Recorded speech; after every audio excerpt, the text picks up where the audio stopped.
Okay, yesterday I said that I would share the sequence with the foot in the mouth intention. So I'm gonna do that. I'm gonna make a video. I'm gonna talk you through the sequence. It's gonna be, well, maybe 15 minutes. And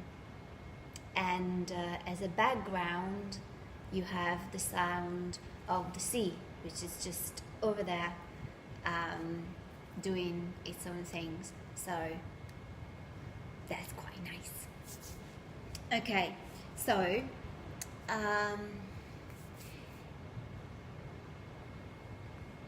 you might need a little bit of warm up before you get into this sequence.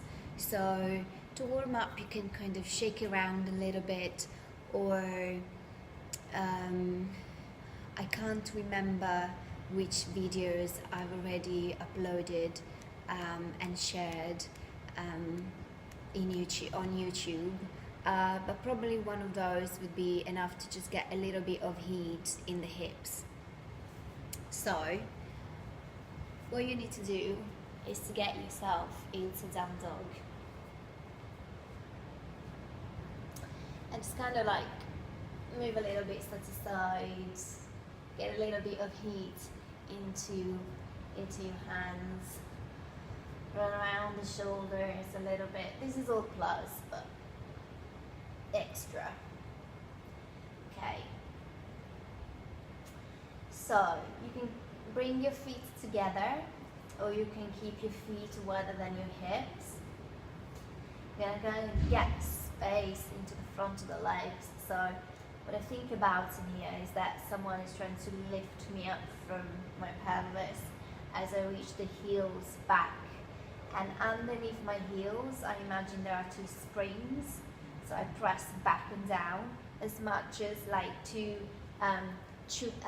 springy bits of chewing gum that I'm trying to lift up, so that the front of the feet, the front of the legs are also active. And then raise the right leg up, possibly slowly. Come up onto the mount of your left foot, and then bring your right knee towards your belly, staying in down dog. And then with your fingertips, pull the ground towards you, spread the collarbones, and bring your right knee while you're moving forward from here to here to here. Flexing the spine, broadening the shoulder blades. And then you bring your right foot forward, so you're kind of like doing a little bit of pigeon action. So external rotation of the right hip. Inner seam of your left leg active, and then you bring your right leg back to neutral, and you press up and back with your right heel, and down and back with your left heel.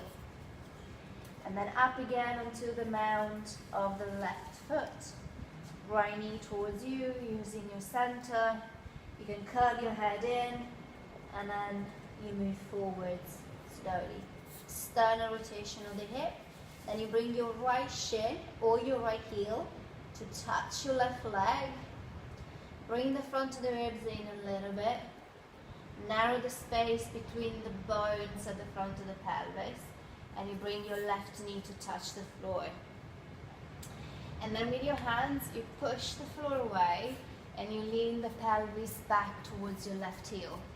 I keep the left toe tucked under, but you can see what happens if you untuck your toes. So what I like you to imagine is that someone is lifting you up, so the spine rounds, and then you move back forwards. And maybe place the right knee down, point the left toes, and then spine flexes again, and you move back towards your left heel. And then again up, spine is flexing, collarbones broad, tuck your left toes under, move backwards. I prefer to stay